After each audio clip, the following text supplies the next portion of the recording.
세상을 꿰뚫어 보는 눈, 호루스에게 물어본다. 알려줘요, 호루스.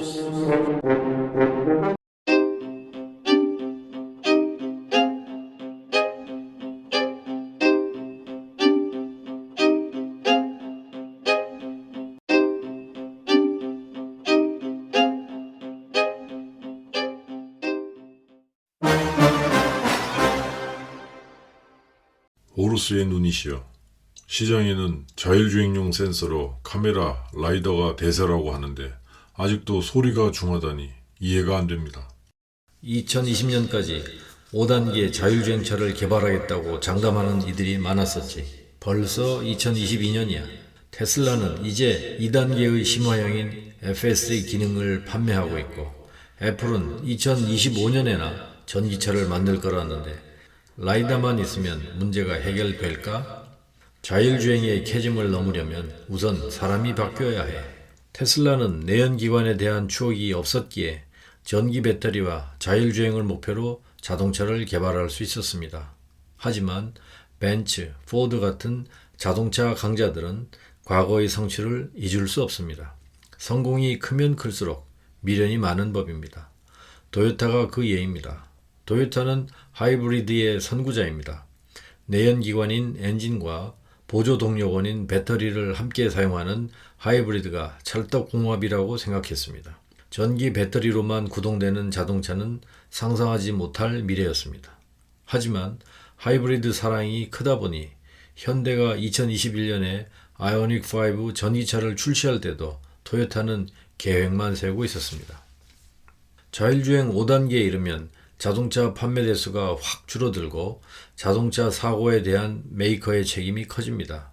기존 메이커들은 이러한 상황을 피하고 싶지만 테슬라 같은 매기가 시장에서 만들어내는 잡음에 귀 막고만 있을 수도 없습니다. 어중간한 동거, 눈치 보기가 불가피한데 새로운 시장 참여자는 자신이 독점의 울타리를 높이 세울 수 있다고 생각합니다. 과거의 예를 살펴볼까요? 마이크로소프트는 PC용 소프트웨어 시장에서 윈도우즈로 독점을 달성했습니다. IBM이 내심 목표하였던 빅브라더의 자리에는 공룡인 IBM이 아니라 정말 이름도 작고 부드러운 마이크로소프트가 앉게 되었습니다. 하지만 소니는 베타 비디오 녹화 장비로 워크맨의 영광을 계속하려다 VHS 비디오 연합군에 패하고 말았습니다. 자율주행 산업의 주도권을 놓고 치열한 전쟁이 진행 중입니다. 구글, 애플 등 플랫폼 강자는 자동차 산업을 새로운 정복의 대상으로 보고 있습니다. 자동차 업체는 노키아, 모토로라, 블랙베리 등 통신 강자들이 애플, 삼성에게 핸드폰 시장을 내주던 모습을 지켜보았습니다. 삼성은 구글 안드로이드에 충성 맹세를 하고 기회를 잡았습니다. 하지만 자동차 명가들은 충성 맹세의 의미를 잘 알고 있습니다. 인생 성공의 목표가 빛나는 삼각별에서 먹음직한 사과로 바뀌면 거기서 끝이니까요. 우리 목에도 언젠가 승자의 빨대가 꽂히겠지만 그때까지라도 즐겁게 경기를 지켜보도록 합시다. 우리도 이제는 아마추어가 아닙니다. IT 혁신의 과정을 몸소 겪기에 우승 예상 회사의 주식을 살 것입니다. 우승말을 미리 아는 방법이 있을까요? 자율주행 게임의 특징을 이해하면 가능합니다. 그것은 오징어 게임과 같습니다. 경쟁자는 눈에 보이지만 경기의 방식과 규칙은 알려져 있지 않다는 것입니다. 자동차, 센서, 통신, 플랫폼 등 경쟁자는 새로운 게임에 대비하여 동맹관계를 맺습니다. 경기 방식과 규칙은 운영본부에 해당하는 정부나 세계 규모의 표준관리기관이 정하는데 경기를 통해 우세종이 나올 때쯤 확정합니다. 자율주행 게임에는 미국은 물론 유럽과 아시아도 참여할 것입니다. 워낙 큰 게임이다 보니 정부나 표준기관들도 배후에서 게임에 영향을 끼치려고 합니다. 경기 종목이 나왔네요. 탐색수단, 디지털 트레인, 업데이트 분야는 자동차, 포털, 반도체 업체 간의 우위를 선점하려는 노력이 치열합니다. 이것이 우리가 알고 있는 자율주행차 경쟁의 대부분입니다. 표준화, 규격화, 차량 간 소통, 모듈화 등은 이해 당사자 간 조정과 합의가 필요한 종목입니다. 기존 차량, 자율주행 차량, 보행자에게 모두 적용되는 기준을 수립하기 어려우니 자동차 업체는 더 많은 센서와 슈퍼컴퓨터를 통한 인공지능 학습으로 장애물을 피하려고 합니다. 자율주행이 1단계에서 5단계로 순차 발전하는 것은 개발자의 희망일 뿐입니다. 2단계까지만 통하는 얘기입니다. 운전자들은 2단계 자율주행에서 편의와 재미를 느낄 수 있으나 3단계 주행으로 접어들면 나와 무관한 롤러코스터 주행의 위험과 공포를 느끼게 됩니다. 자율주행을 중단시키거나 시선을 회피하고 싶은 충동이 반사적으로 튀어나옵니다.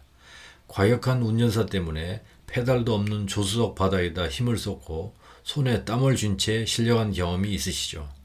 왕초보가 운전할 때는 눈 감고 신경 끄는 게 차라리 마음 편합니다. 자동차의 핸들과 페달이 없어지는 것이 자율주행 5단계입니다. 기계인 자동차는 단계별로 발전하는 것이 당연하지만 인간 운전자는 3단계부터 자동차에 대한 공포와 불신이 시작됩니다. 그리고 사고 직전에 자동차가 인간에게 운전 책임을 갑자기 넘기면 문제는 더욱 심각해집니다.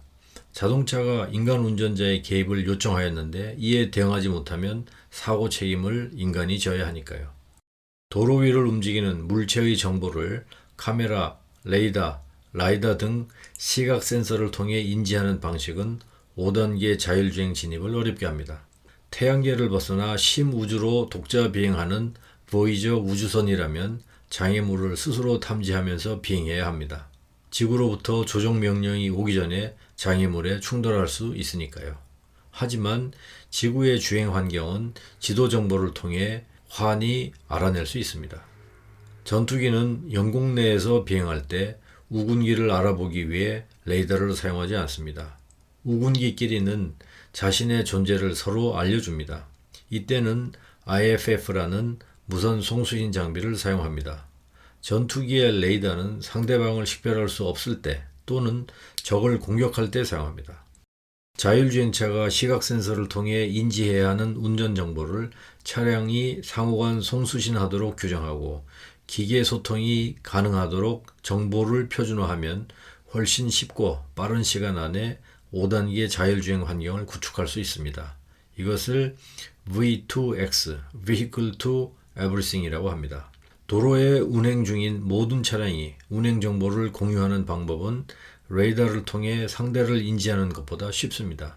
자율주행 기능이 없는 자동차도 운전자의 핸드폰을 통해 운행 정보를 발신하도록 하거나 모든 자동차가 자신의 운행 정보를 무선으로 발신하도록 할 수 있습니다. 이렇게 되면 자율주행차는 시각 센서 의존도를 줄이면서도 신뢰할 수 있는 정보로 자동차를 조종할 수 있습니다. 음성인식과 사물인식을 위해 초고속 컴퓨터의 인공지능 능력을 사용하는 플랫폼 업체의 관여도 확실하게 줄일 수 있습니다. 영국과 일본에서 자동차는 좌측 통해이고 미국이나 중국에서는 우측 통해입니다. V2X를 통하여 자율주행차의 시각 센서 의존도를 줄이고 교통 인프라를 자율주행에 맞게 고치는 것은 국가의 결심사항입니다. 국가 단위로 자율주행 로드맵을 정하고 플랫폼 의존도를 낮추면 값비싼 센서의 사용과 고속 컴퓨터 활용을 최소화하면서도 자율주행 5단계에 진입할 수 있습니다.